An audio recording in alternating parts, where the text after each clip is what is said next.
Hey, hello everyone, and welcome to yet another Two Talk with Your Dentist on thedentaire.com. I'm Dr. Rekha, and the Two Talk with Your Dentist is an initiative to increase oral and dental health awareness among people.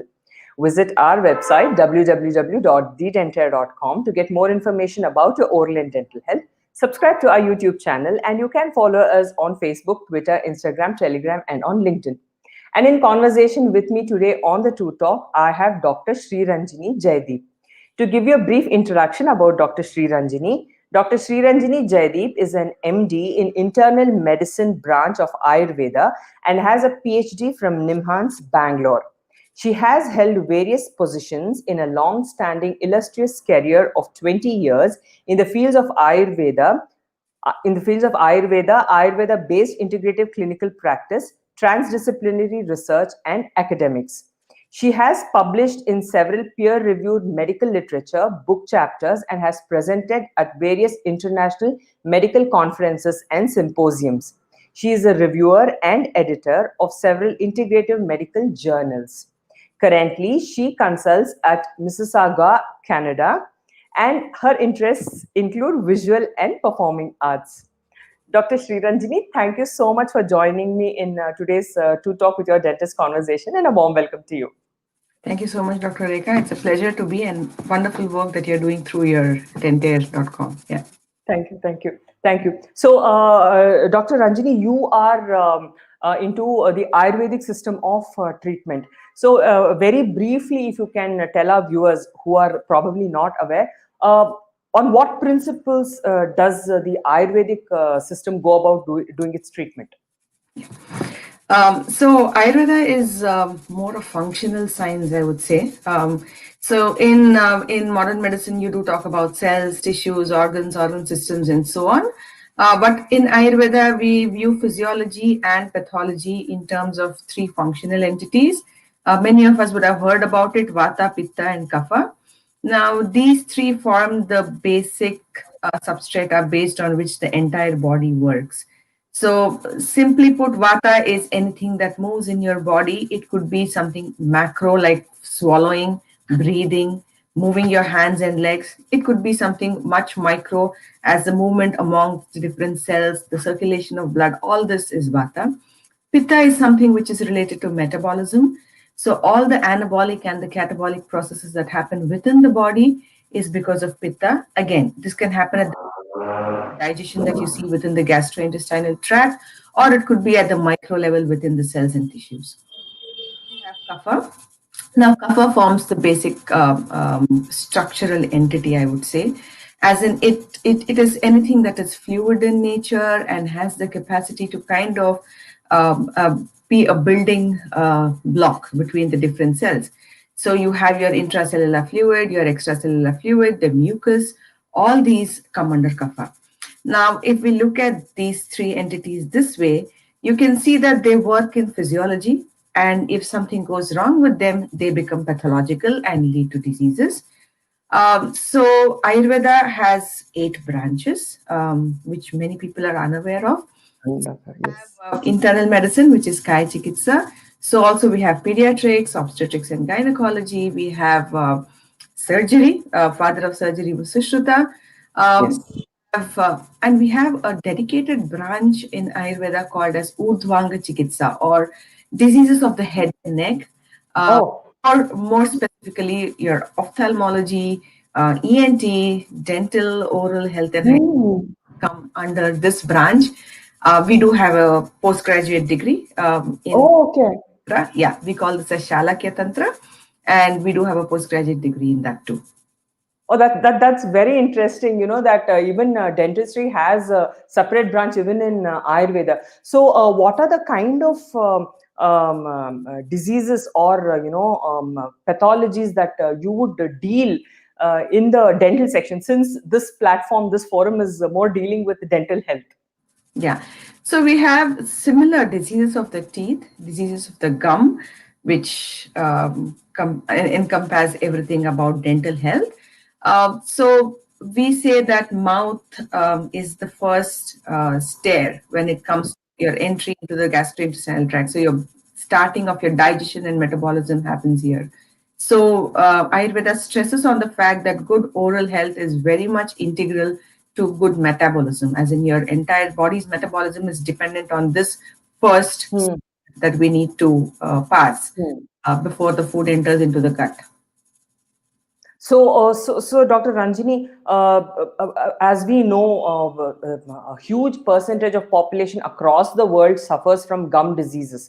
Like what we study and we say, bleeding gums is the first stage, or gingivitis of the gum disease, what we call. And we have several remedies. So we go by the premise that because of some tartar deposits, that happen on the teeth and bacterial growth there, that causes damages to the gums, and that's the reason you have bleeding gums. So in Ayurveda, how do you approach into treating a gum infection? Yeah. So there are few herbs that we use for this, and few procedures that we use for maintaining oral health of the gum and the teeth. Now, simple things would be very similar to what we use in daily life. You're brushing your teeth, and things so on and so forth. Now, the things that have changed over the last few centuries or millennia, I would say, from what Ayurveda told originally, would be the way we do this. Right, there is a difference. Earlier, there used to be more organic ways of doing it. You would have heard of people using neem sticks, Yes. mango sticks, and so on. And this would be the primary dental Hmm. cleaning tools earlier on. Now, this would give you not just cleaning, flossing, because when you chew on a twig, right, the twig has these micro um, uh, Fibers. fibers. So those kind of help with the flossing too. So same procedures even for us. You need to take care of your teeth and gums by brushing regularly, by flossing regularly. The tools were different, of course, what were being used earlier. Along with this, two, three different important procedures that we do advise people are one would be massaging the gums, right? Now, using coconut oil, sesame oil, any edible oil, there are a lot of herbal medicated oils as well. But for somebody who's doing it regularly on a daily basis and who are in the early stages of gingivitis, we would say that following your brushing, after you thoroughly brush and floss, you could also do use any edible oil and do a gentle massage over the gum area. Now, this helps to reduce the deposits. It helps to also prevent microbial accumulation as well as reduce microbial accumulation if at all it is there. And it also helps to strengthen and tone the gums. So over a period of time, you do find receding gums and such issues, and these issues could be prevented well if we do the small procedure of any edible oil, like I said, coconut oil, sesame oil. Sesame oil is most preferred in Ayurveda, but it could be olive oil, it could be any edible oil. What we advise is you just warm the oil. Oils are never to be used cold. Warm the oil. Again, try to use cold pressed oils which do not have any chemicals in them. And then just massage your gums for about 5 to 10 minutes following your dental cleaning. Brushing. Hmm. Yeah. And this is something which will help a long way in reducing gingivitis and preventing gingivitis and further complications. The second procedure that we do advise is something called as oil pulling, which you would have heard about. Yes. Now, Yes. yeah, this is kind of an oral rinse that you do for the whole oral cavity. And again, this could be done with any edible oil. The frequency with which you do it as frequently as possible. Now, typically, you use your mouth so many times during the day. So doing it on a daily basis, yes, is the best. But if you could not do it on a daily basis due to your time constraints, ensure that you do it a couple of times during the week. Regularly do Hmm. consistency is what is needed. Now, there are two ways in which you could do it. You could take about 5 to 10 ml of, again, any edible oil, warm it, and once you finish brushing, just swish it around your oral cavity, hold it for some time, and then spit it out. Right? Try not to swallow this. Again, since it's edible oil, it's still okay if you do happen to swallow a little, it's not harmful, but generally we do not swallow this, spit it out. Get about 3 to 4 times a week ensures good dental health. So studies have shown that along with mechanical plaque removal that you do with different procedures, using this as an add-on goes a long way in preventing recurrence of gingivitis and further complications. That is the second procedure that we recommend. A variant of this would be an oral rinse or a mouth rinse that you could do with decoctions of herbs, right? Herbal decoctions. Yes, yes. Typically, we advise herbs which have bitter and astringent properties. So your neem, your turmeric, you have licorice roots. There are a whole variety of these things which we've been using in our daily life as part of our diet, right? Now these are things which have bitter and a simple decoction using ginger, turmeric, ajwain, dhania. These are all having bitter and astringent properties. So you do an oral mouth rinse with any of these herbal decoctions on a regular basis, and that helps to reduce the occurrence of gingivitis.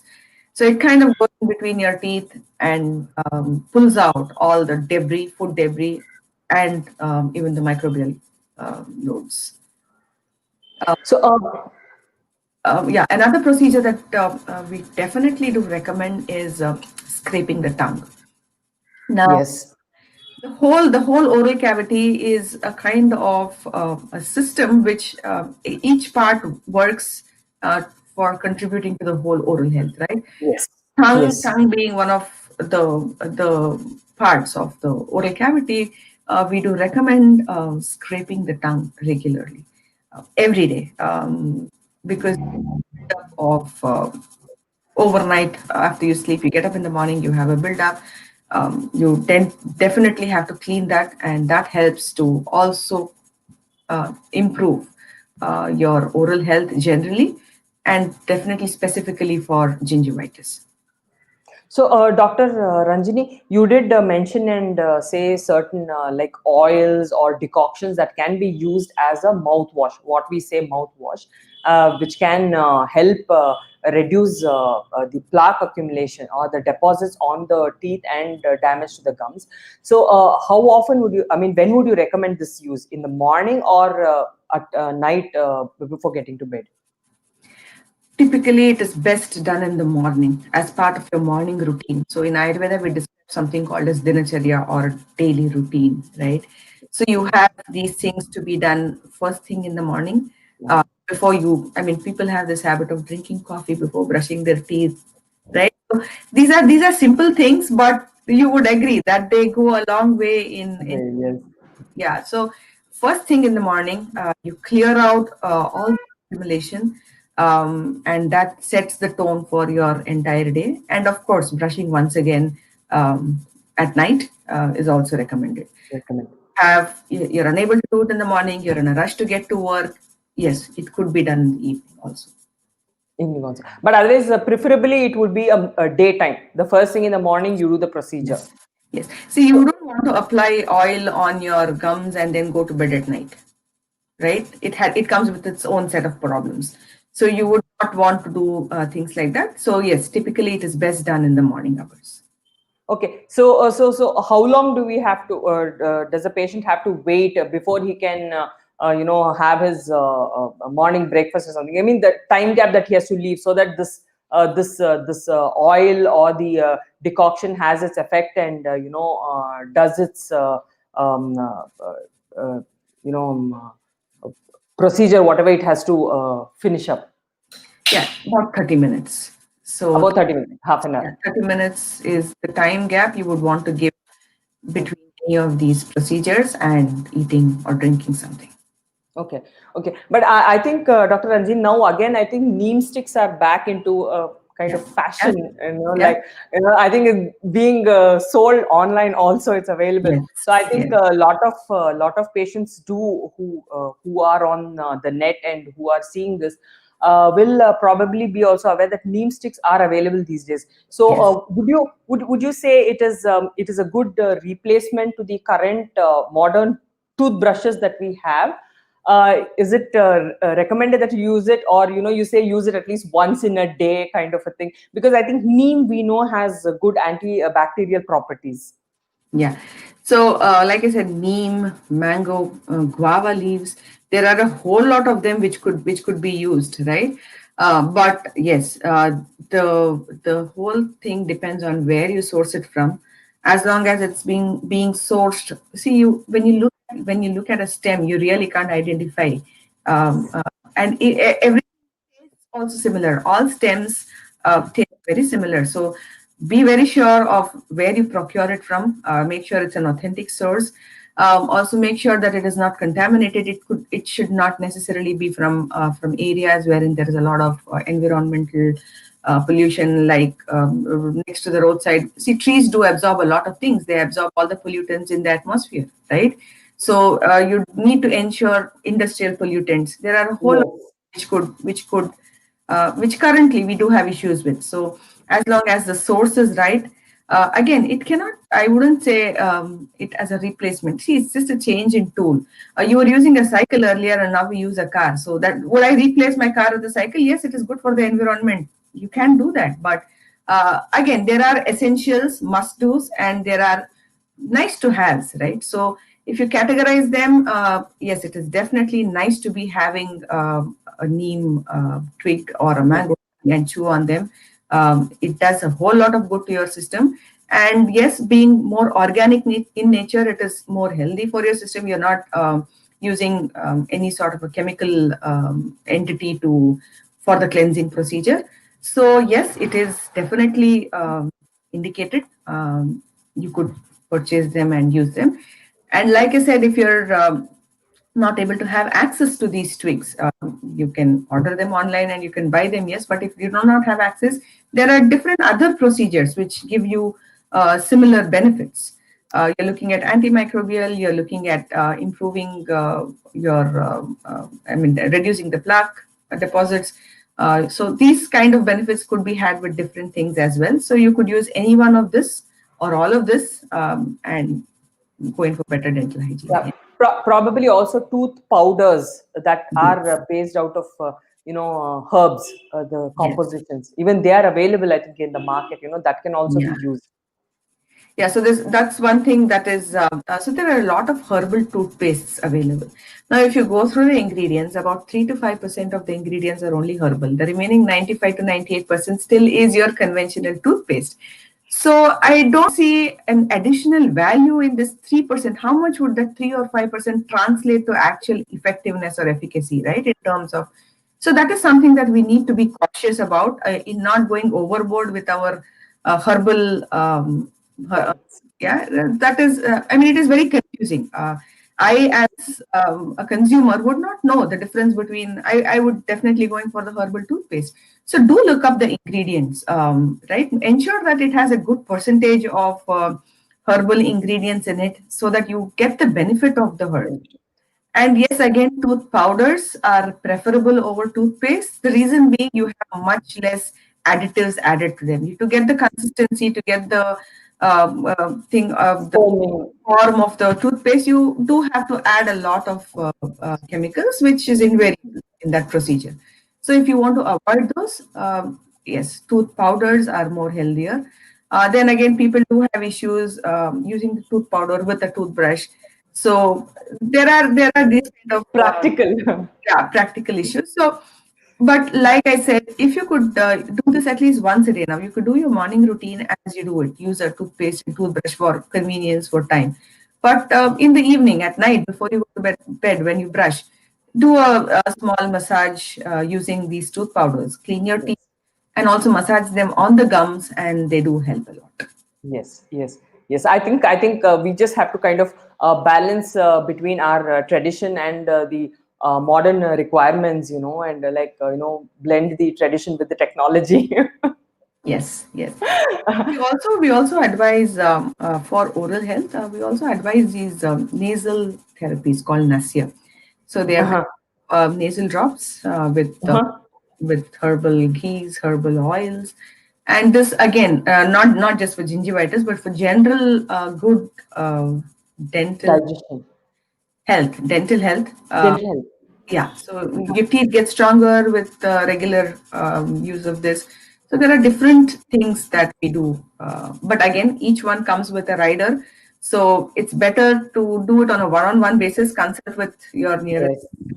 doctor, and take the right recommendation for you. Yeah. Yes, yes, yes. I think again, Ayurveda is such a wide, vast branch, and it has been practiced for so many centuries now, and I think it is a time-tested method of treatment too. Yes.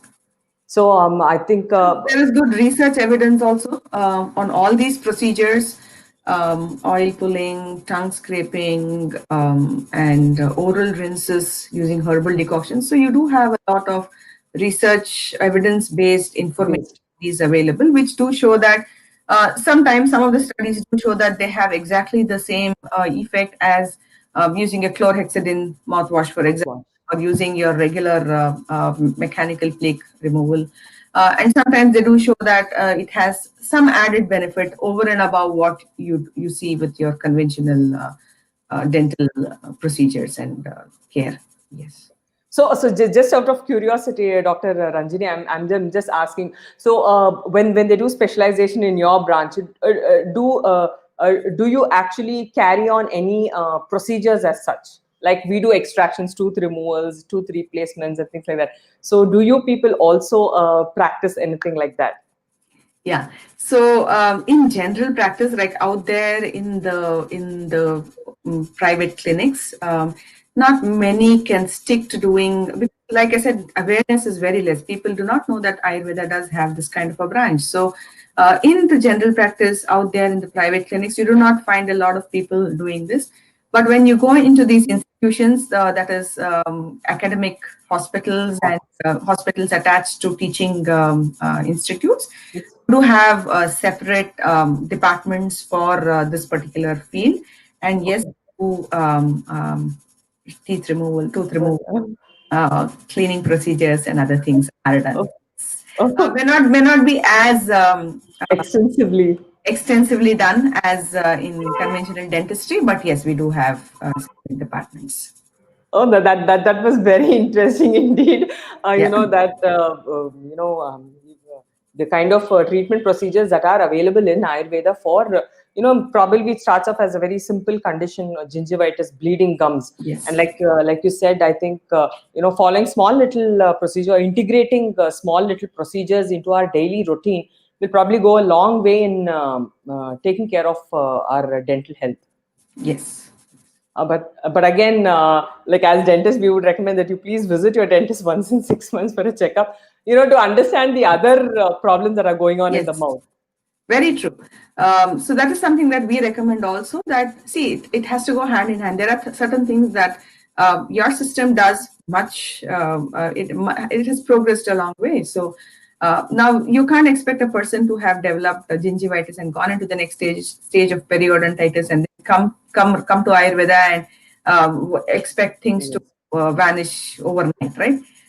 So it does act fast. It's not that Ayurveda is slow or anything as against general belief. I mean, people do think that Ayurveda takes its own time. Long time. Not necessarily so, but yes, there are certain cases when it is extensive, when there needs to be an You're emergency. right. Yes. You do and you do periodic visits with your healthcare professional, whether a dentist or an Ayurveda doctor or a Western medicine doctor. Yes.